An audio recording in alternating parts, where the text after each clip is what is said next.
उसके साथ जितनी कोशिश कर सकता था कर। पहले मेरी वजह से उनका घर टूटा और वो सर से पैर तक अब तलाक हो गई। नफरत से।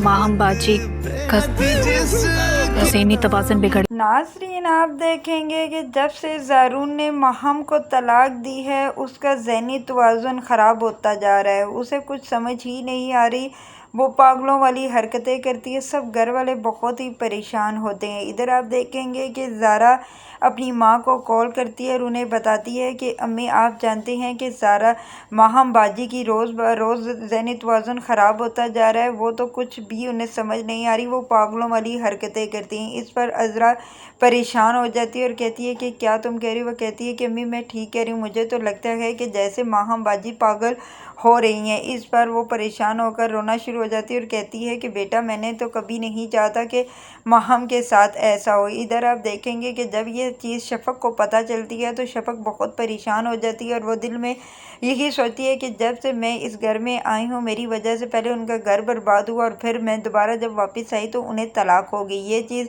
सब कुछ जब देखता रहता है ज़ारून, तो बिलाखिर उसे रहा नहीं जाता, तो वो शफ़क़ से पूछ ही लेता है कि शफ़क़, तुम्हें क्या हो गया है? तुम क्यों परेशान हो? जब से यहाँ से माहम गई है तुम परेशान होता। वो कहती है कि आप जानते हैं कि माहम की तबीयत बहुत ख़राब है, वो तो पागल जैसी होती जा रही है, उसका ज़हनी तवाज़ुन ख़राब हो रहा है। मुझे लगता है ये सब कुछ मेरी वजह से हो रहा है, क्योंकि मेरे दिल को बिल्कुल चैन नहीं आ रहा, ना ही रात को नींद आती है। मैं यही समझती रहती हूँ कि शायद ये सब कुछ मेरी वजह से हुआ है, तो अल्लाह मुझे माफ़ करे। इस पर आगे से ज़ारून कहता है कि ये सब कुछ तुम्हारी वजह से नहीं हुआ, वो तो सर से लेकर पाँव तक वो ऐसी ही थी, उसके साथ ऐसा ही होना था। उसके दिल में नफ़रत थी और सबके लिए वो नफ़रतें ही उगलती थी। तुम क्यों अपने आप को कसूरवार कराती हो? वो कहती है कि नहीं, जब से मैं आपकी ज़िंदगी में आई हूँ, पहले उनका घर तबाह हुआ और फिर दोबारा जब आई हूँ तो उन्हें तलाक हो गई है, तो क्या इसमें मेरा कोई कसूर नहीं है? तो इस पर ज़ारून कहता है कि नहीं, तुम्हारा कोई कसूर नहीं है, बल्कि मैं तो तुमसे माफ़ी मांगना चाहता हूँ कि मैंने तुम्हें बहुत सारी तकलीफ़ें दी हैं, इसलिए